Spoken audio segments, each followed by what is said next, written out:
você já ouviu falar da síndrome vasovagal?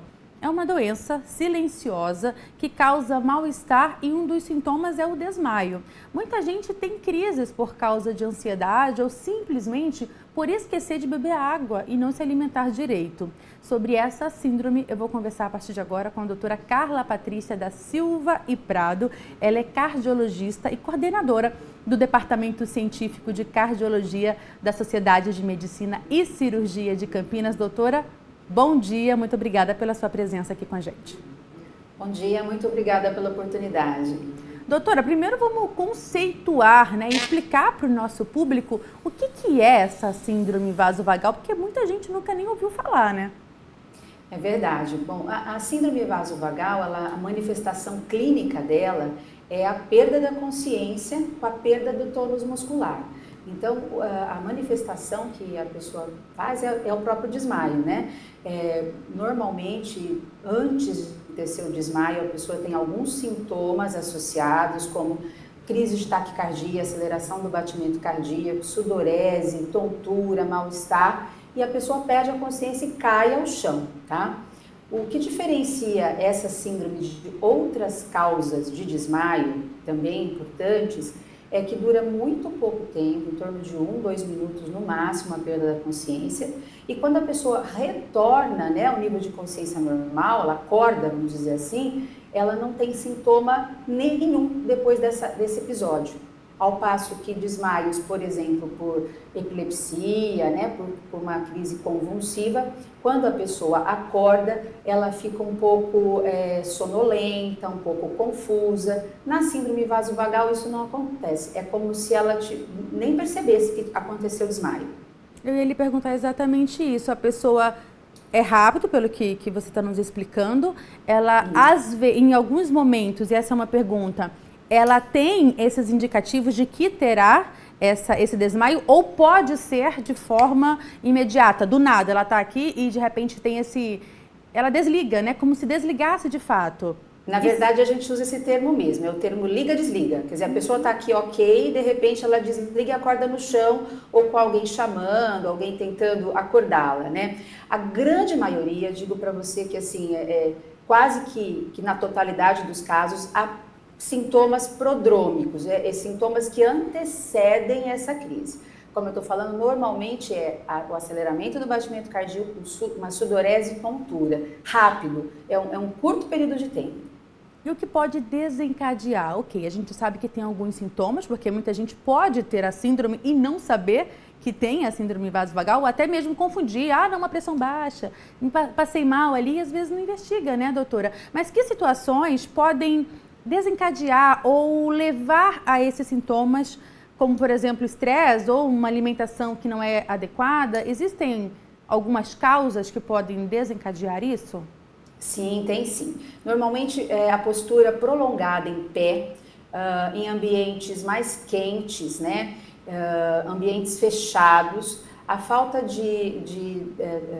da hidratação, uma pessoa que toma pouco líquido, e o estresse. É comum, as pessoas escutam falar que às vezes as pessoas vão tirar sangue em laboratório e desmaiam ao ver o sangue. É esse tipo de estresse que pode desencadear essa perda da consciência, essa síncope, que é a síncope vasovagal. E ambientes quentes também. Então, uma vez identificada que a pessoa tem a síndrome, tem algumas situações que ela precisa evitar, como, por exemplo, você citou aí, a doação de sangue é um pouco mais complicado, porque enfim, como que é? A pessoa, sabendo disso, ela já evita algumas situações? Um local muito lotado, muito quente, apertado? Sim, por exemplo, você está numa fila muito tempo, Às vezes numa fila de banco, numa fila para comprar um ingresso de show, onde está calor, sol. É importante estar se movimentando o tempo inteiro, Movimentando as pernas e consumindo líquidos, principalmente a água. Isso ajuda bastante. As pessoas que têm essa síndrome documentada, uma coisa que ajuda muito é o uso de meia elástica, quando essa pessoa precisa ficar na posição em pé muito tempo, Vendedores, dependendo do tipo de atividade profissional que essa pessoa tenha. Agora, algumas situações realmente precisam ser evitadas. Por exemplo, sauna, banheira de hidromassagem, qualquer ambiente que você se submeta uma temperatura externa muito alta. Com relação à coleta de exames de laboratórios, aquelas pessoas que desmaiam quando vão coletar o exame, é avisar o profissional do laboratório que isso já ocorreu alguma vez, ou já tem esse diagnóstico, e a coleta de sangue é feita na posição deitada, né? Normalmente, os adultos, a gente coleta exame na posição sentada, então é um cuidado que o laboratório vai ter, vai colocar esse paciente, essa pessoa, na posição deitada para coletar o exame, evitando então a perda da consciência. Doutora, qualquer pessoa pode desenvolver essa síndrome? Então, qualquer pessoa pode, porque na verdade, o que é essa síndrome?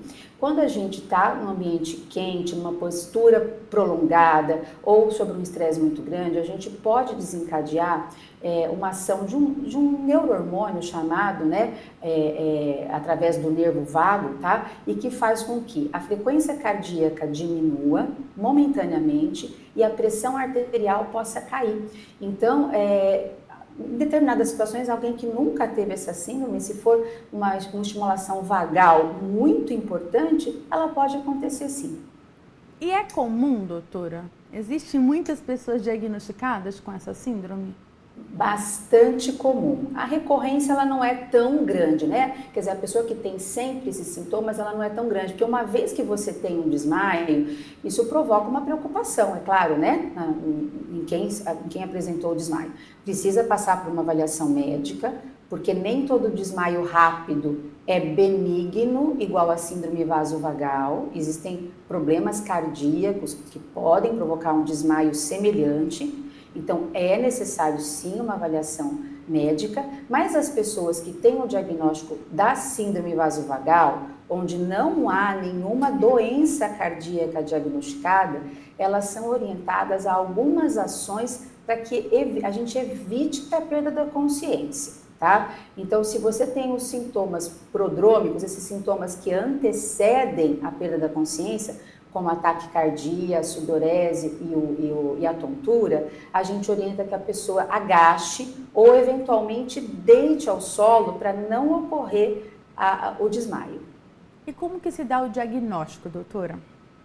O diagnóstico da síndrome vasovagal é clínico, né? Então, um cardiologista, um neurologista são os profissionais mais adequados para fazer esse diagnóstico, tá? Então, através de uma conversa, de uma entrevista médica, do exame físico detalhado, alguns exames para afastar doenças do coração, a gente faz o diagnóstico da síndrome vasovagal.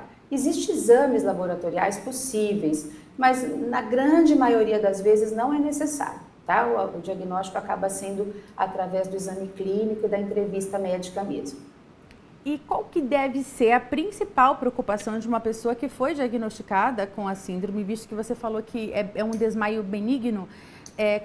Qual deve ser essa preocupação maior para que os cuidados também, até de quem convive com uma pessoa diagnosticada com a síndrome, né? Como que essas pessoas devem lidar? Quem tem a síndrome e quem convive com alguém que tem?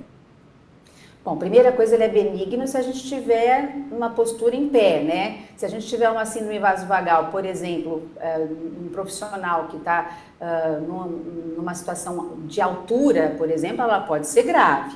Então, quem tem a síndrome vasovagal tem que saber que tem, e aí os cuidados que a gente acabou de comentar. Primeiro, hidratação de 2 a 3 litros de líquido ao dia, isso é importante.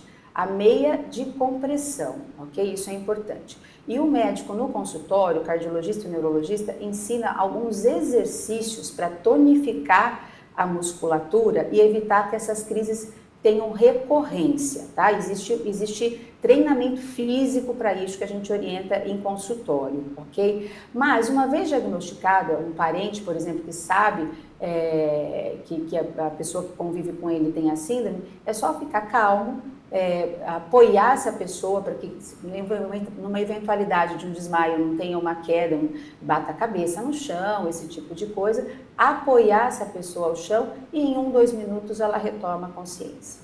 E tratamento existe, doutora? Medicamento ou algo assim para tratar essas pessoas? Olha, existe, mas é muito raro a gente precisar prescrever algum tipo de tratamento medicamentoso, tá? É uma raridade, digo para você que é menos de 1% dos casos precisa de alguma medicação. A maioria das vezes são esses cuidados que eu acabei de dizer mesmo. Por isso que é tão importante conversas como essa que a doutora Carla, que a gente está tendo com a doutora Carla, que é cardiologista, para que você saiba que existe uma síndrome chamada vasovagal e que você, de repente, não sabe que você tem essa síndrome e sofre com isso, né, doutora? Então, informação em primeiro lugar, busque um especialista, saiba se você tem ou não, porque o diagnóstico é o mais importante nesse caso. A partir disso, né, doutora, aí sim tem toda a prevenção e os cuidados necessários e essa pessoa acaba tendo uma qualidade de vida muito melhor. Com certeza, né? Porque ninguém quer perder a consciência, não é verdade? Quem perde fica em pânico, Mesmo que né? seja rápido, né, doutora? Mesmo sendo rápido, é claro, e precisa, todo desmaio precisa de uma avaliação médica, até a gente chegar na conclusão que pode ser essa causa mais frequente, 70% do desmaio são síndrome vasovagal, né? Então, até a gente chegar a essa conclusão, a gente precisa de uma avaliação médica, sim. Muito obrigada pelas suas orientações, pelas dicas, enfim, por todo esse nosso papo aqui valioso para a nossa audiência. Ótimo dia para você, doutora. Eu que agradeço, um abraço, bom dia a todos. Doutora Carla Patrícia, cardiologista, também coordenadora do Departamento Científico de Cardiologia da SMCC, trazendo essas informações preciosas mesmo, né, para você que está nos acompanhando. E você já sabe, daqui a pouquinho você também tem acesso para ver e rever essa entrevista novamente no nosso canal do YouTube, está aparecendo o endereço aí na sua tela. E se aproveita e compartilha, porque como a gente está vendo aqui, muita gente nem sabe da existência dessa síndrome. Faça esse papel também de compartilhar a informação.